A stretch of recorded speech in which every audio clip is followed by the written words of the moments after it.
Hello everybody, I'm Byron. I'm a comedian and leadership and presentation skills trainer, and I'm here today in one of my favourite places in all the world. I'm in Highgate Woods in North London, and as you can see, there's beautiful colours here today. You can see the leaves on the ground behind me, they're turning yellow. It's really a time of transition. I love this time of year. It's early October, it's autumn, and I think it's a great time to start thinking about things changing and perhaps making improvements in your lives and bumping up your skills. One of the things I teach is, as I say, presentation skills. And when I say presentation, I don't mean necessarily talking to 5,000 people in the Albert Hall. I mean, we're all presenters now, whether it's talking in a meeting, doing a job interview, asking for funding, or there's all kinds of contexts in which we have to tell our story and present ourselves. But I think, as we all know, most of us are absolutely terrified of this.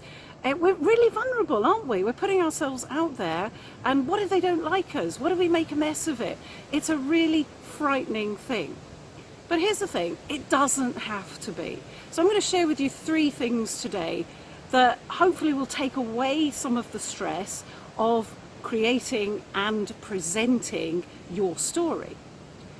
So first of all, the main thing to remember is who is the most important person or people in the room. And that, of course, is your audience, the people that you are talking to. It's all about them. I know that sounds, well, of course it's about me, I'm at the front of the room, but no, it's not. It's about them. They have a question that they want answering, and they want you to answer it for them. So that's the important thing, is to focus on them. What is the question they want? So when you're preparing, and this is a very simple way to take away the stress, is to prepare really well. Prepare by answering the questions that you know they want answered. Because the reason they're there, the reason anybody is there in front of you, is because you have something that they want. You can perhaps solve a problem for them. You're giving them a solution. So remember, think about your audience. Now that might feel like it's a lot of pressure. Oh my God, my audience, my audience. But here's a really important thing, and it is that the audience, be it a person who's interviewing you for a job or whoever, they actually want you to succeed. They have no interest in you failing. They are rooting for you. They're absolutely rooting for you. The audience, whoever they are, is on your side. If you're being interviewed for a job, the person on the other side of the desk wants you to succeed because they want the best person for the job. If you're giving a presentation about your field of expertise, the audience is absolutely on your side because you're going to give them something only you know, and as yet, they don't know. And the third thing to remember is to not let the search for perfection actually hold you back. Now, everybody will tell you that when you're presenting, you shouldn't say you shouldn't say you shouldn't use those verbal tics, basically, or whatever. You shouldn't, you really shouldn't, but it doesn't matter. You know what? You can learn that, and with practice and over time, you will get better at it.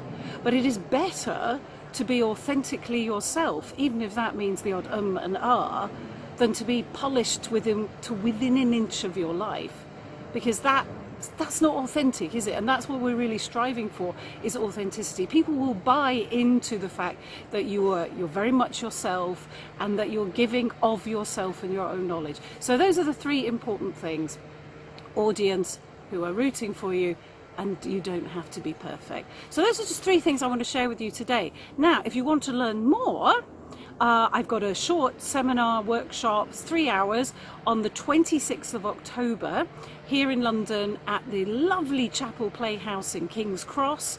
It's a really beautiful venue. It's a very small room, so we're going to have a nice small intimate group so we can really get stuff done. So if you'd like to come along to that, the details will be popping up soon, or you can find them on my website, melbyron.com, or pop me an email, melbyron111@gmail.com. So thanks very much for watching this video, and as I say, always think about your audience. I'm thinking about you right now and about how I can help to solve some of your problems and give you something so that you have something, you take away something. So you've made some change in your life, and I want you to make some changes too. But remember, most of all, the thing to remember is to be yourself. As Oscar Wilde said, be yourself, because everybody else is taken. So I'm Mel Byron. I hope you've enjoyed this video, and if you have and you can, please join me on the 26th of October at the Chapel Playhouse in King's Cross. Thanks very much from Highgate Woods.